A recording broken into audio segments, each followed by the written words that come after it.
C'est à l'âge de la maturité que Mariam Diallo a reçu une information qui a failli bouleverser sa vie. Elle est déclarée drépanocytaire.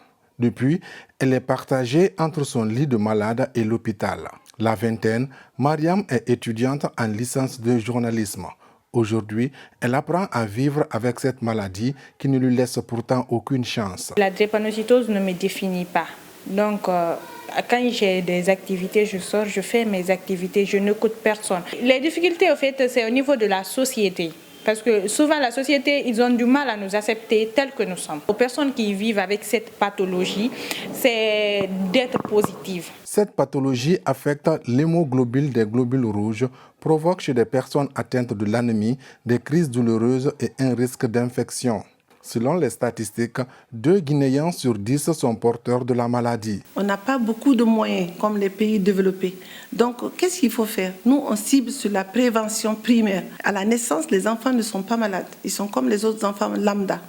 D'accord? C'est à partir du 3e mois qu'ils commencent à être malades. Donc, s'ils sont détectés entre le 4e et le 5e jour de naissance, ça permet au moins de savoir que cet enfant est malade. La prise en charge commence tout de suite. 15% des enfants meurent avant l'âge de 5 ans. Cet artiste humoriste, lui-même drépanocytaire, mise sur son art pour venir en aide aux personnes touchées par la drépanocytose. J'ai souffert de cette maladie de toute ma vie. Je suis des traitements, je fais des chutes, je fais des crises. Et j'ai toujours rêvé de parler de ça en public et de dire aux gens, voilà, les effets de cette maladie, elles sont dévastatrices sur la santé. Ce spectacle réveille un peu le sentiment de réveiller un peu les esprits pour qu'on puisse enfin dire que voilà, cette maladie, elle existe.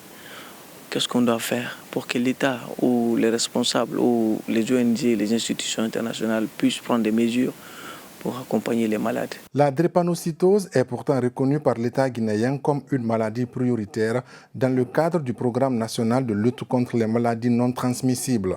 Mais sur le terrain, les malades continuent d'affronter une double peine, souffrance physique et l'absence de l'appui institutionnel. La lutte contre cette maladie reste largement tributaire de l'engagement des ONG et des initiatives personnelles.